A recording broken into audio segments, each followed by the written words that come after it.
Bismillahirrahmanirrahim. Assalamu alaikum everyone. This is Professor Kadir Baksh, Director Rescue Tutors SMC Private Limited.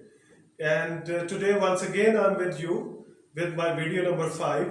And today I'm much more excited that one of my best students and one of my best team member is along with me. And I hope so that this video would give you a lot of understanding regarding a very interesting topic of today.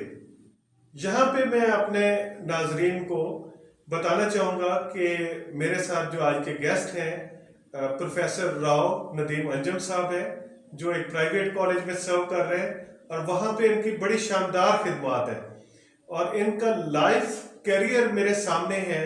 इन्होंने studies के दौरान भी मेरे student रहे, फिर अपनी job place पे भी जब इन्होंने काम किया तो बहुत सक्सेस के साथ अपना काम कर रहे हैं और इनके रिजल्ट के लिहाज से, काम के लिहाज से हर जगह पे बहुत अच्छी परफॉर्मेंस होती है।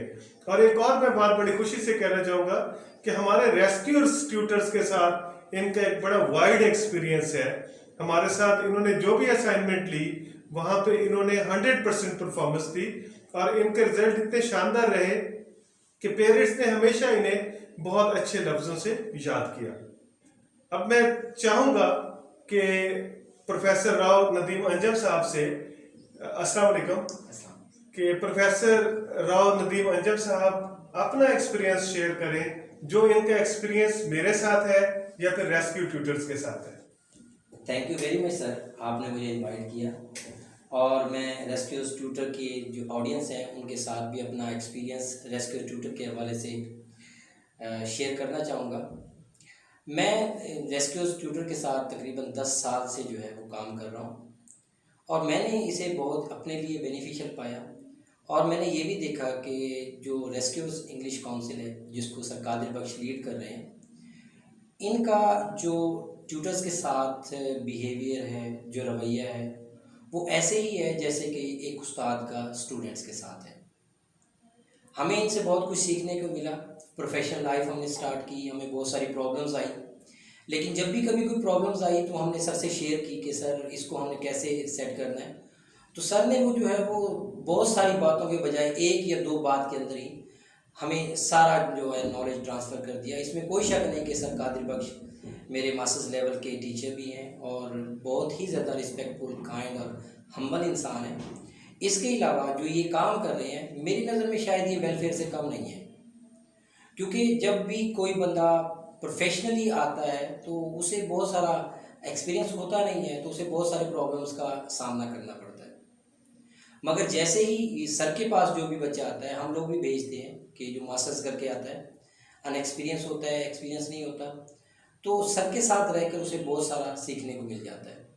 फिर सर भी जो ट्यूशन्स वगैरह प्रोवाइड कर रहे होते हैं वो भी अकॉर्डिंग टू मीन होती है। ऐसा नहीं होता कि इररेलेवेंट बंदे को कहीं पर भी भेज दिया जाए जहाँ जाकर वो अपने लिए भी और दूसरों के लिए प्रॉब्लम्स पैदा करे। सर का एक बहुत अच्छा स्टाइल है कि सर पहले जो है वो खुद ही फीडबैक ले लेते हैं कि ये बच्चा जो है या ये टीचर जो है इसकी एबिलिटी कितनी है और उस अकॉर्डिंग टू नीड वो देखते हैं कि फिर स्लॉट कहाँ पर है, तो वहाँ पर वो टीचर्स को जो है वो रिकमेंड कर देते हैं। तो मेरा बहुत अच्छा एक्सपीरियंस रहा यहाँ पे रेस्क्यू ट्यूटर के हवाले से। सर की बहुत ज़्यादा मेहनत के बाद जो है वो इदारा इस वक्त इतना डेवलप हो चुका कि अब जो ट्यूटर्स होते हैं उनसे कोई भी कमीशन जो है वो चार्ज नहीं किया जाता। तो मैं तमाम जो काबिल टीचर्स हैं उनको रिकमेंड करूँगा कि वो आकर इदारे को ज्वाइन करें और फॉलो करें। अब हम आज के टॉपिक को डिस्कस करते हैं। आज का टॉपिक है सब्र, बर्दाश्त। तो नदीम, क्या कहेंगे आप सब्र के हवाले से? आपका क्या पॉइंट ऑफ व्यू है? सर, जहाँ तक सब्र की बात है, मेरी नज़र में जो ज़िंदगी के अंदर सबसे ज़्यादा ज़रूरत होती है तो वो सब्र की होती है। पेशेंस के बगैर इंसान की सही तरीके से जो है वो जजमेंट नहीं हो पाती। सब्र करने वाला इंसान कभी ज़िंदगी में नाकाम नहीं हो सकता। और मैं अपनी इस बात को आगे बढ़ाते हुए एक छोटी सी स्टोरी बयान करूँगा जी। कि एक बादशाह ने ऐलान कर दिया कि मेरे पास कुछ हीरे हैं। ठीक है। उन हीरों के अंदर कुछ असली हीरे हैं और उन्हीं हीरों के अंदर कुछ नकली हीरे हैं। जो भी शख्स असली हीरो को नकली हीरो से अलग कर देगा तो उसको मैं मुंह मांगा इनाम दूंगा, और अगर वो ऐसा ना कर सका तो मैं उसका सर कलम कर दूंगा। तो बहुत सारे अफराद जो कि दौलत के ख्वाहिशमंद थे आगे बढ़े, मगर उनमें से कोई भी कामयाब ना हो सका और उन लोगों के सर काट दिए गए। उसी रियाया के अंदर एक बाबा जी जो कि अंधे थे वो भी थे, तो वो बादशाह के पास आ गए और कहा कि मैं असली हीरो को नकली हीरो से अलग कर सकता हूँ। बादशाह ये सुनकर मुस्कुरा पड़ा और कहा कि यहाँ पर तो आंखों वाले नाकाम हो गए, आप कैसे कामयाब हो जाओगे। तो बाबा जी को हीरे दे दिए गए और बाबा जी धूप के अंदर बैठ गए और अपने तजर्बे से हीरों को अलग करना शुरू कर दिया, और कुछ ही देर के बाद उन्होंने सब हीरों को अलग कर दिया। उनकी नज़र में जो असली हीरे थे उनको भी अलग कर दिया और जो नकली हीरे थे उनको भी अलग कर दिया। तो जो वो हीरे बेचने वाला था, हीरे बनाने वाला था, उसको बुलाया गया और कहा गया कि आप देखो कि क्या ये ठीक है या गलत है। तो वो ये देखकर हैरान रह गया कि बिल्कुल ठीक था, उसने नकली हीरो को एक साइड पे कर दिया था और असली हीरो को एक साइड पे कर दिया था। बादशाह ये सुनकर और ये देखकर हैरान रह गया कि एक शख्स जिसकी आंखें नहीं है उसने हीरो को, असली हीरो को नकली हीरो से अलग कैसे कर दिया। बाबा जी को बुलाया गया और उनसे वजह पूछी गई, तो उन्होंने मुस्कुराते हुए कहा ये तो कोई बड़ी बात नहीं है, बड़ा आसान है। मैंने हीरो को धूप में जांचा जिस वक्त के बहुत सख्त गर्मी थी, तो जब मैंने हाथ लगाया असली हीरो को तो वो ठंडे थे, और जब मैंने हाथ लगाया नकली हीरो को तो वो बहुत गर्म थे।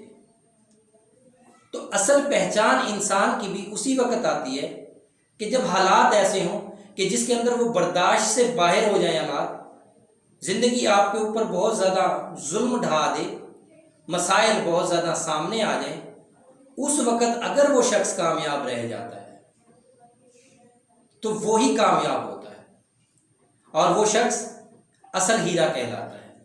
और जो शख्स ज़िंदगी की थोड़ी सी भी मुसीबत को बर्दाश्त ना कर सके और फ़ौरन ही फ्लेयर अप हो जाए, वो गुस्से में आ जाए, तो वो असल इंसान कभी नहीं हो सकता।